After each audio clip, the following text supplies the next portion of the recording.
BBS ndozo mwezi nga mulamba naye nali kusabye bano betaaga okukyusaamuko abatulaba ku BBS telefayina mbabuuzaako yengena mukulaga bwe nva wano nja kulaga buli luvannyuma lwa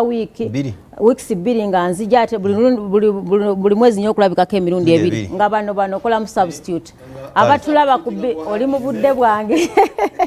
abatulaba ku BBS telefayina akawungezi ka lwaleero mbabuuzaako nti mwasibye mutya Bannayuganda mwenna abagifula empisa ogenda okukola wadde oluusi bigaana mwebale nnyo kuba kitukakatako okukola ennyo okusobola okubeezaawo eggwanga lyaffe ate ne neebaza BBS telefayina okuteekawo programs nga zino eziwa abantu baffe information ekinnyumirako nti ffenna tuwaayo olw'obulungi bw'eggwanga muno temulimu bya bufuzi kuleka bano abakiwanda ye omanyi nkugambye nti ono y'omu ku muzira n'atera okujja mirundi gyayambadde saati zino eza kyenvu banaatera omuwomali ati buli akola ebisanyusa gavumenti buli akola ebisanyusa President Museveni oyo afuuka muzira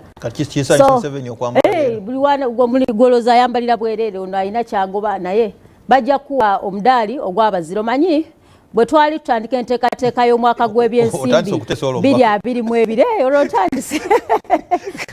twali tutunulira mu nteekateeka by the way mu ngeri y'okukendeezaako y'omu ku alternatives twali tuwa mu ngeri y'okukendeezaako okusaasaanya ennyo ssente engeri ensawo gyegenza ekendeera ennyingiza ekendedde eya gavumenti ne tugamba nti ku lunaku lw'abazira luno omukulembeze w'eggwanga atandika obbawandiikira ku mabaluwa kubanga twagenda okulaba nga kiyambako okukendeeza ku ssente olunaku olwo President awandiika ebbaluwa ng'asiima Kiwanda okukola ennyo n'ebyo byamusiimye okuteeka ssente emidaali n'obwo obusiimo oluusi lwe babawa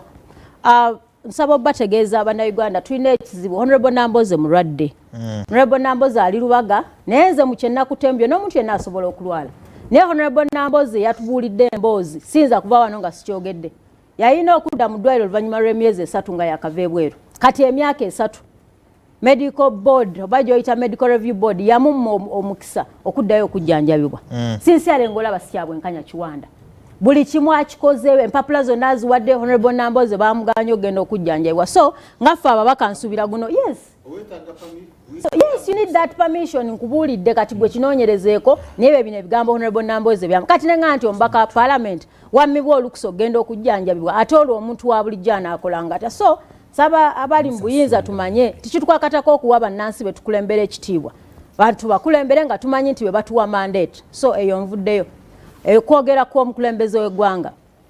ekituufu tetwagenda era ensonga zaali bbiri tetwagendayo kubanga engeri gye kiri nti ennyingiza y'eggwanga